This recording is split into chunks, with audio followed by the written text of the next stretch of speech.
नमस्कार, मैं गुरु गुप्ता। तो दोस्तों, मैं एक चीज़ बताना चाहता हूँ कि आज यानी कि इंटर वाला का हिंदी का एग्ज़ाम है, ठीक है। तो इसमें व्याकरण से संबंधित बहुत सारे क्वेश्चन पूछा जाता है। इसके बाद मैट्रिक का भी है। तो आपसे मैं थोड़ी सी निवेदन करना चाहता हूँ कि आप लोग इस वीडियो को पूरा लास्ट तक देखें, ठीक है। देखने के बाद आपको हिंदी व्याकरण में कोई दिक्कत नहीं होगी।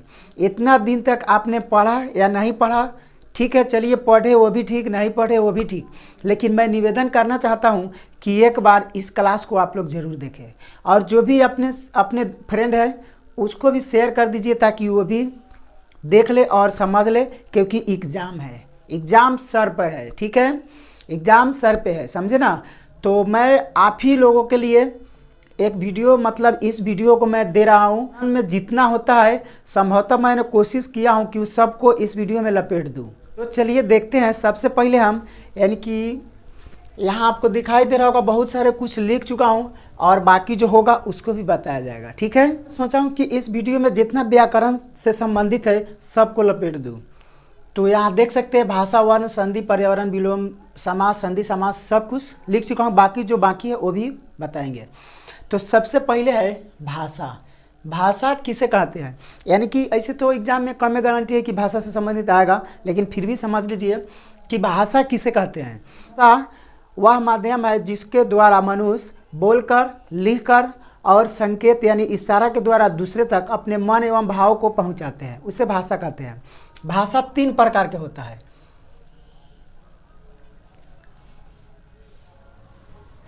भाषा 3 प्रकार का होता है। पहला मौखिक, दूसरा लिखित और तीसरा सांकेतिक। भाषा 3 प्रकार का होता है, मौखिक, लिखित और सांकेतिक। सबसे पहले हम बात करेंगे मौखिक पे। मौखिक भाषा क्या है? तो वह माध्यम है, यानी कि मौखिक, जैसे आप बोल सकते हैं कि मनुष्य अपने मन के भाव एवं विचारों को दूसरों के सामने बोलकर पहुंचाते हैं, यानी बोलकर पहुंचाते हैं, उसे मौखिक भाषा कहते हैं। जैसे हम किसी से बोलकर अपने मन के दुख एवं भाव को शेयर कर सकते हैं। उसके बाद है लिखित, यानी कि लिखित भाषा की वैसा भाषा जिसके माध्यम से मनुष्य लिख कर अपना मन के भाव एवं विचारों को दूसरों तक पहुंचाते हैं, लिख कर, यानी कि लिखित के द्वारा, ठीक है। तीसरा है सांकेतिक, कि वह ऐसा माध्यम जिसमें ना बोलकर और ना लिखकर सिर्फ इशारा के द्वारा बात किया जाता है, यानी कि मन के भाव को एवं विचारों को दूसरे के सामने संकेत के द्वारा बताया जाता है। जैसे कोई गूंगा है तो बोल नहीं सकता, जो पढ़ा लिखा नहीं है वो तो लिख नहीं सकता, तो वे इशारे से ही काम चलाते हैं। अब आइए सबसे पहले हम देखेंगे वर्ण। वर्ण से संबंधित क्वेश्चन आता है, ठीक है। तो वर्ण किसे कहते हैं? तो वर्ण उस मूल ध्वनि को कहते हैं जिसके खंड या टुकड़े नहीं किए जा सकते, यानी कि जिसका खंड या टुकड़ा ना हो उसे वर्ण कहते हैं। जैसे में क, च, ट, प इत्यादि, स इत्यादि बहुत सारे वर्ण है, मतलब जितना वर्ण है वो सब जिसका खंड या टुकड़ा नहीं किया जा सकता है। वर्ण 2 प्रकार के होता है।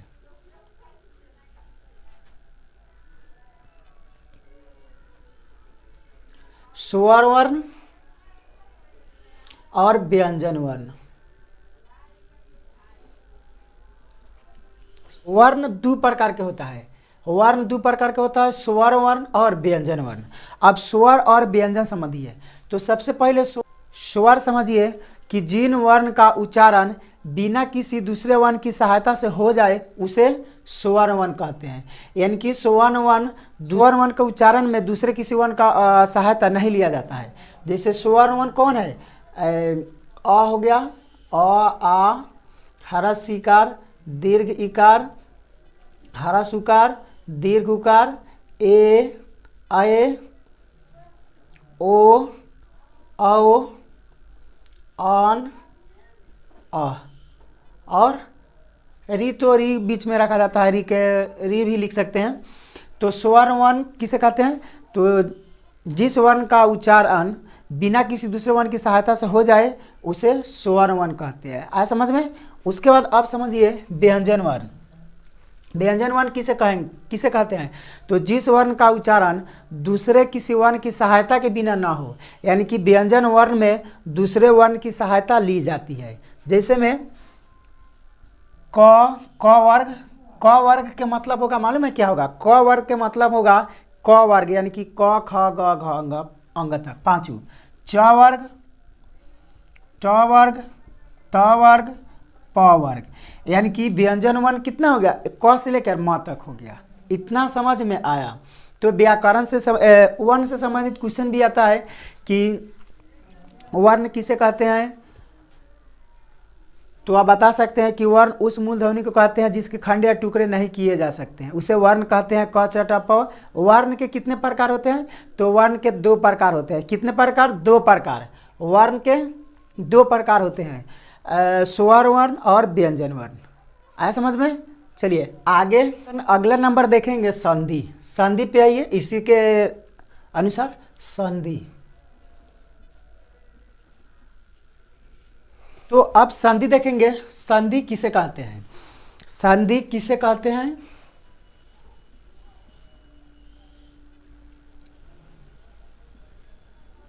लिख तो नहीं रहे हैं, लेकिन आपको सिर्फ सुनना है और स्मरण शक्ति पे असर देना है, सुन के याद करके और एग्जाम में जाना है। हर एक काम लिखने से नहीं होता है। लिखिएगा तो आप लोग पीछे हो जाइएगा। लिखने पे ध्यान नहीं दीजिए, सुनने पे ध्यान दीजिए। दिमाग को यहाँ रखिए और यहाँ से दिमाग को दौड़ाइए मत, चुपचाप सीधा देखिए। इस वीडियो को चुपचाप देखिए, ठीक है, शांति दिमाग से। संधि किसे कहते हैं? संधि दो वर्णों के पास पास आने से, दो वर्णों के पास पास आने से उनके आकार में जो विकार उत्पन्न होता है उसे संधि कहते हैं। यानी कि दो वर्ण आएगा, जैसे अ प्लस आ, ई प्लस ई, दो वर्ण आ गया, पास पास आने से उनके आकार में जो विकार उत्पन्न होता है उसे संधि कहते हैं। जैसे अ जोड़ आ बराबर आ होगा, ई प्लस ई हर दीर्घ ई होगा। दो वर्णों के पास पास आने से उनके आकार में जो विकार उत्पन्न होता है उसे संधि कहते हैं। जैसे समझिए सम जोड़ धी, सम जोड़ धी बराबर क्या होगा? संधि।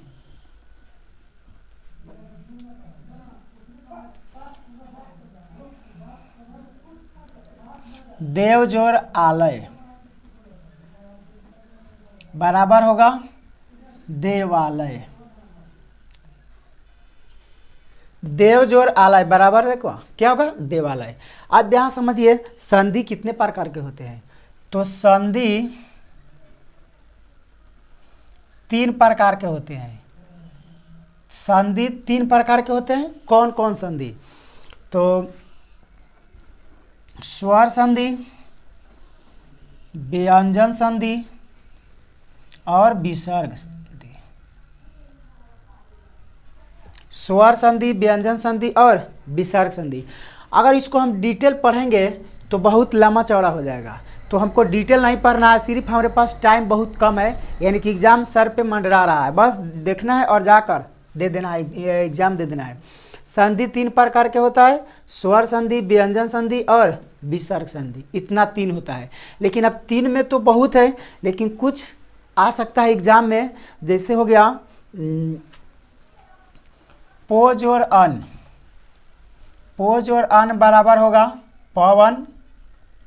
ऐसा का इससे रिलेटिव क्वेश्चन आ सकता है, तो इस पे हम काम करेंगे। आइए उस सब का देख लेते हैं। जैसे पोज और अन क्या हो गया? पवन हो गया। अगर वहीं रहता पौज और अन, पव जोर अन। अब यहाँ देखिए, यहाँ पो है और यहाँ पव है, तो पो जोर अन है तो पवन हो गया। अब पव जोर अन है तो क्या हो जाएगा? पावन। पावन। आया समझ में? उसी तरह देखिए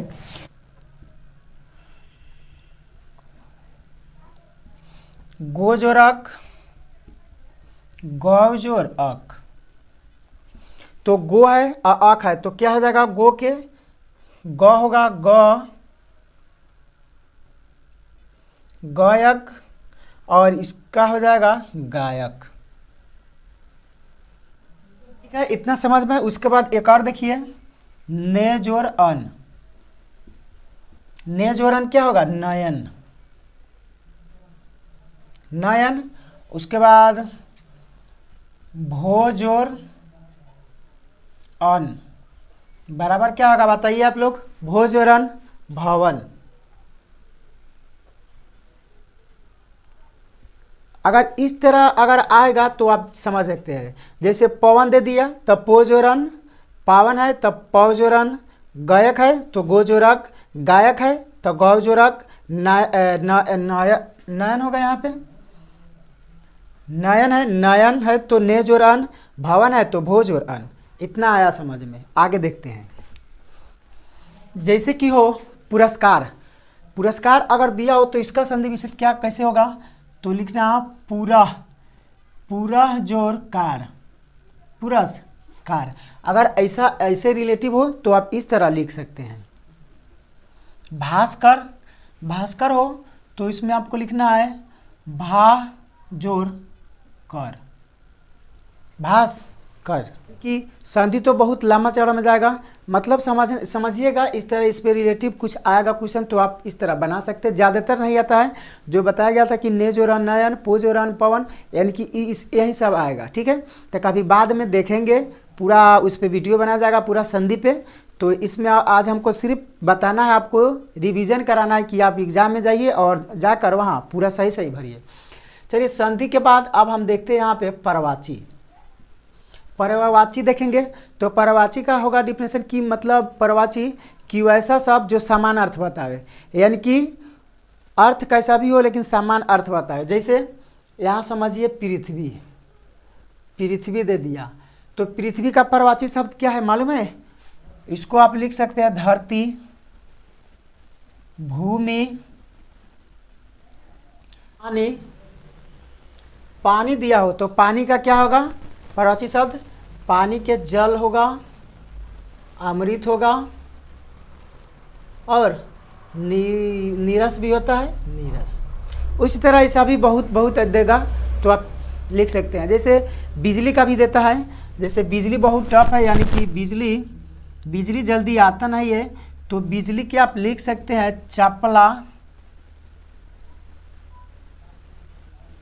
चपला लिख सकते हैं, विद्युत लिख सकते हैं। इस तरह ऐसे बहुत आता है जो आप लिख सकते हैं। तो परवाची शब्द देख लिया कि समान अर्थ बताने वाले शब्दों को परवाची शब्द कहते हैं। इसके बाद परवाची शब्द के बाद देखेंगे विलोम शब्द। विलोम शब्द, विलोम का उल्टा अपोजिट होता है। तो विलोम आप लोग भी जानते होंगे कि विलोम का मतलब होता है कि उल्टा अर्थ बताने वाले शब्द को विलोम शब्द कहा जाता है।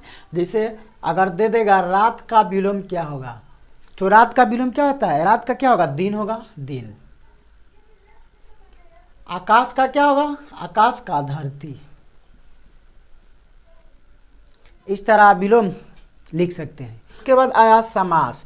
थोड़ा समास टफ होता है और समास से लंबी वीडियो चल जाएगी, इसलिए शॉर्टकट में समझने की कोशिश करेंगे। देखिए यहाँ पे ध्यान से,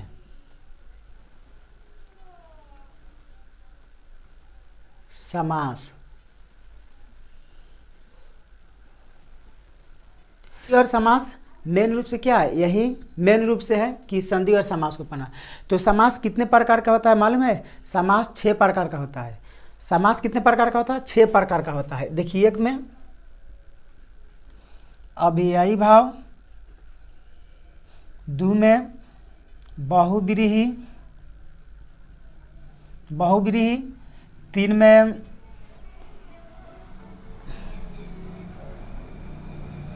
द्वंद्व, 4 में तत्पुरुष, 5 में नव्य समास, और 6 में होता है द्विगु समास।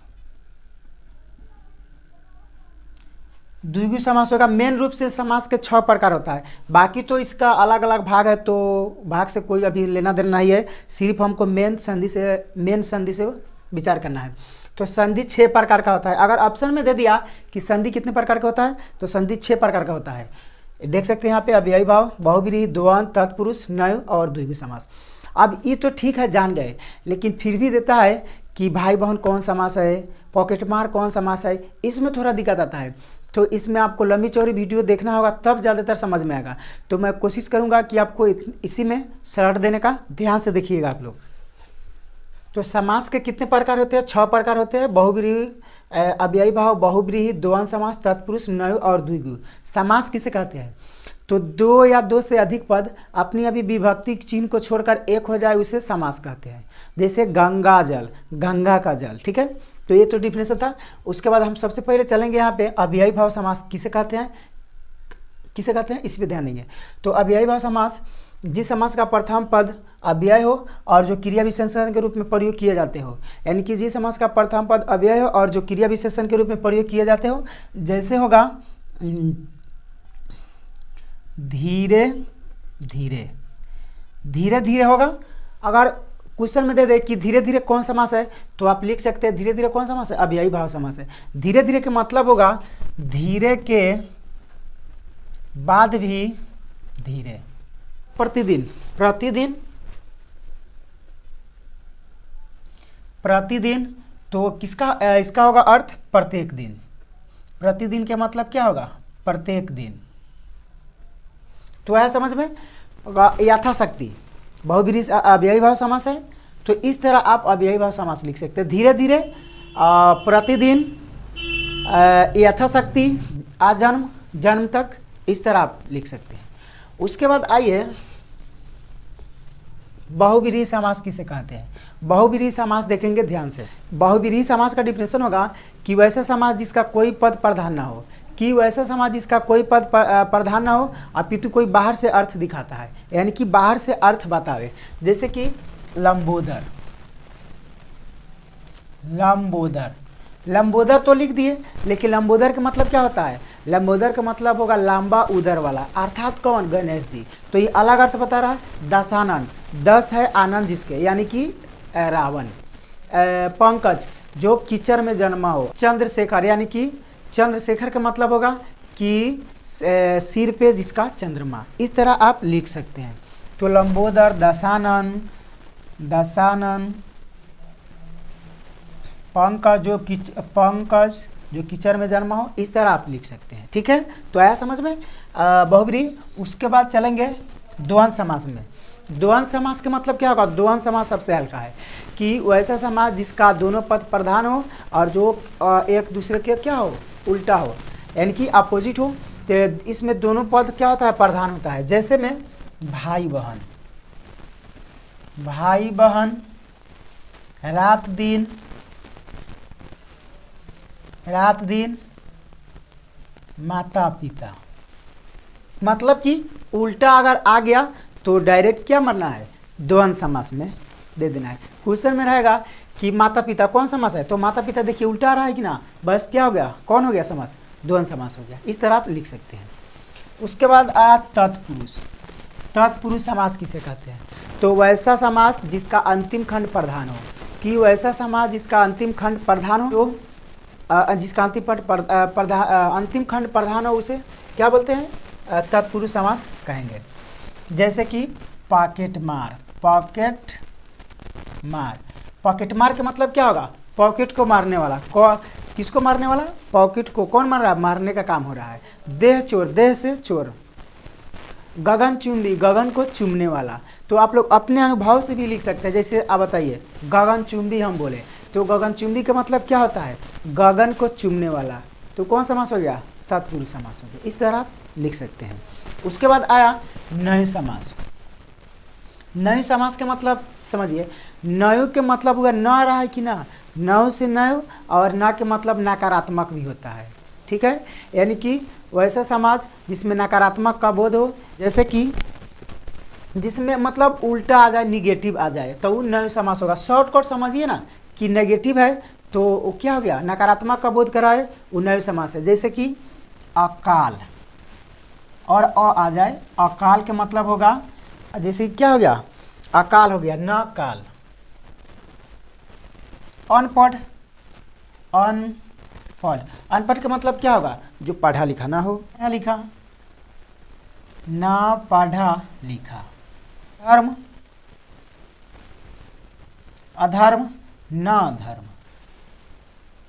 इस तरह आप लिख सकते हैं। नहीं समझ, उसके बाद लास्ट में आ रहा है द्विगु समास। द्विगु समास देखिए तो बहुत हल्का है। द्विगु समास का मतलब होगा, द्विगु का मतलब क्या आ रहा है, दू आ रहा है कि ना, तो संख्यावाची जो संख्या का बोध करावे, समास का प्रथम पद संख्यावाची हो, द्विगु समास कहलाता है। जैसे कि चौराहा, चौराहा से मतलब बताइए तो चौराहा, चार राहा, चौ के मतलब चार हुआ और राहा के मतलब क्या होता है, रास्ता होता है। तो चौराहा जहाँ चरपेरिया रास्ता हो, चौराहा कौन समास हो गया, द्विगु समास हो गया। पंचवटी, पंचवटी का मतलब समझिए पाँच, पंच का मतलब पाँच, अठानी, अठानी यानी कि 8 अनों का समाहार, 8 आ रहा है कि ना, बस। त्रिभुवन, तीन भवनों का समाहार। इस तरह आप क्या कर सकते हैं, इसको द्विगु समास लिख सकते हैं। तो मुझे उम्मीद है कि समास आपको अच्छी तरह से समझ में आ गया होगा। नहीं आया तो वीडियो को फिर से बैक कीजिए और ध्यान से देखिए, क्योंकि सर पे एग्जाम मंडरा रहा है। तो ये तो समास के हम बात किए, ठीक है। तो अब समझिए समास के बाद संज्ञा आ रहा है। तो संज्ञा तो आपको मालूम होगा, आप लोग जरी से शुरू से ही पढ़ चुके होंगे, नहीं भी पढ़े हैं तो ध्यान दीजिए। संज्ञा किसे कहते हैं, कि संज्ञा किसे कहते हैं, यानी कि वह शब्द, मान कि वह शब्द जिसे किसी व्यक्ति, वस्तु, स्थान इत्यादि का बोध हो, संज्ञा कहलाता है। शॉर्टकट में समझिए कि दुनिया में जितने भी वस्तु है सब क्या है, संज्ञा है। संज्ञा का मतलब नाम है। संज्ञा कितने प्रकार के होते हैं, तो संज्ञा 5 प्रकार के होते हैं। संज्ञा 5 प्रकार के होते हैं। संज्ञा कितने प्रकार के होते हैं, 5 प्रकार के होते हैं। संज्ञा 5 प्रकार के होते हैं। अगर ऑप्शन में आ जाए कि संज्ञा कितने प्रकार के होते हैं, तो 5 प्रकार के होते हैं। व्यक्तिवाचक संज्ञा, व्यक्तिवाचक संज्ञा, द्रव्यवाचक संज्ञा, भाववाचक, समूहवाचक और जातिवाचक, 5 प्रकार के संज्ञा होता है। बस, तो इसमें लिखना तो है नहीं कि 5 प्रकार के लिखिए, सिर्फ ऑप्शन में चुनना है कि संज्ञा कितने प्रकार के होता है। उसके बाद है लिंग। लिंग कितने प्रकार के होते हैं, तो लिंग 2 प्रकार के होते हैं। हिंदी में 2 प्रकार के होते हैं, संस्कृत में 3 प्रकार के होते हैं। तो हमको हिंदी में देना है, हिंदी व्याकरण देना है, तो लिंग 2 प्रकार के ही देंगे। लिंग 2 प्रकार के होते हैं। लिंग कई प्रकार का हो जाएगा, 2 प्रकार का हो जाएगा, स्त्रीलिंग, पुल्लिंग। स्त्रीलिंग का मतलब होगा कि स्त्री जाति का बोध कराए, और पुल्लिंग का मतलब होगा पुरुष जाति का बोध कराए। वचन कितने प्रकार के होते हैं, संस्कृत में तो वचन 3 प्रकार के होते हैं, लेकिन हिंदी में 2 प्रकार के होता है। हिंदी में वचन 2 प्रकार के होता है, एक वचन, बहुवचन। एक का मतलब एक का बोध कराए, बहु के मतलब बहुता का बोध कराए। अब समझिए, अब आया प्रत्यय और उपसर्ग।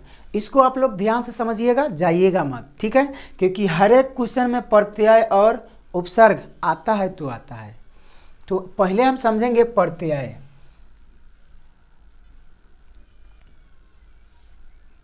प्रत्यय, प्रत्यय किसे कहते हैं, पहले समझ लीजिए। प्रत्यय, प्रत्यय वह शब्दांश है जो किसी शब्द के अंत में जुड़कर उसके अर्थ एवं रूप में परिवर्तन लाता है। कि प्रत्यय वह शब्दांश है जो किसी शब्द के अंत में जुड़कर, अंत में जुड़ता है, यानी समझिए ना, प्रत्यय अंत में जुड़ता है। जैसे अच्छाई, बुराई, नारी, सारी, ठीक है, अंत में आ रहा है कि ना। अंत में अब देखिए, अच्छाई में क्या आया, अच्छाई में आई, आई, इसमें भी आई, इसमें आरी, री भी कह सकते हैं, आरी।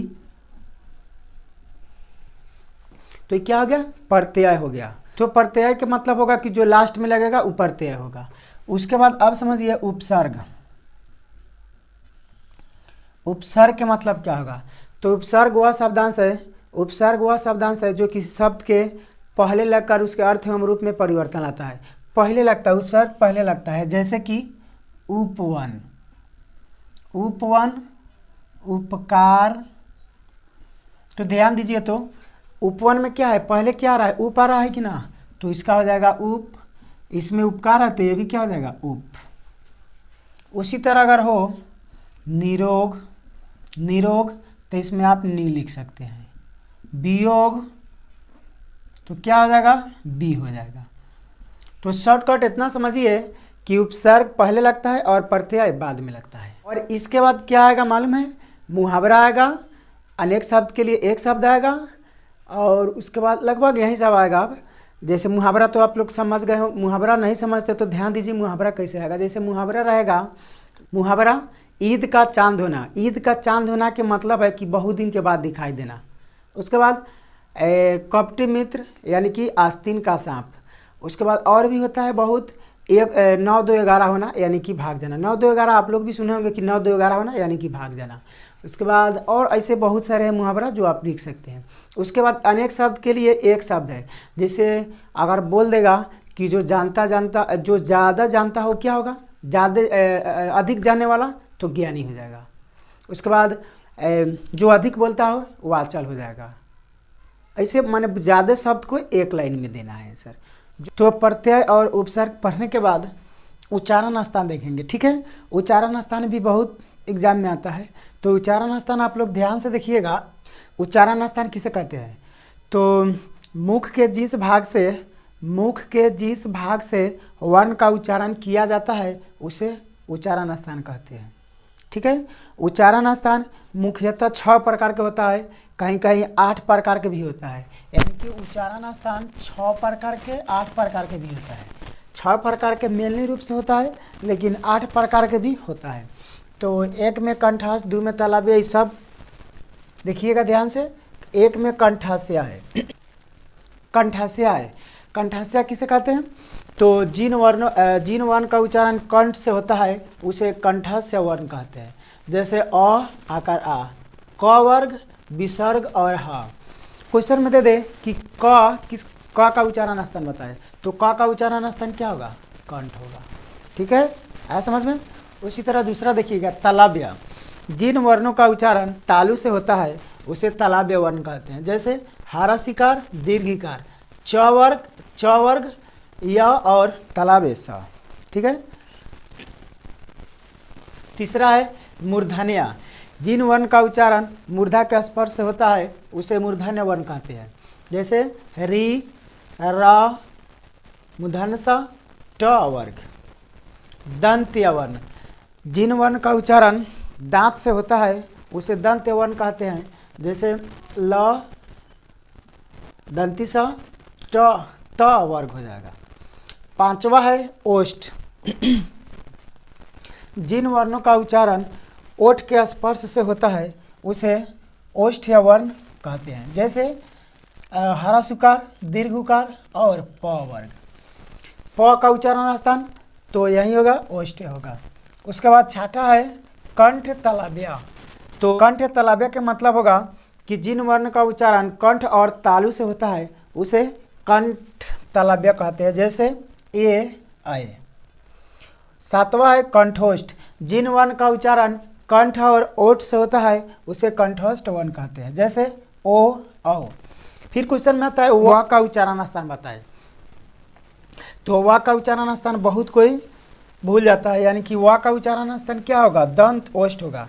यानी कि दंतोष्ठ का मतलब होगा दांत और ओष्ठ के स्पर्श से होता है उसे दंतोष्ठ वर्ण कहते हैं। तो व का उच्चारण स्थान क्या होगा? दंतोष्ठ हो गया।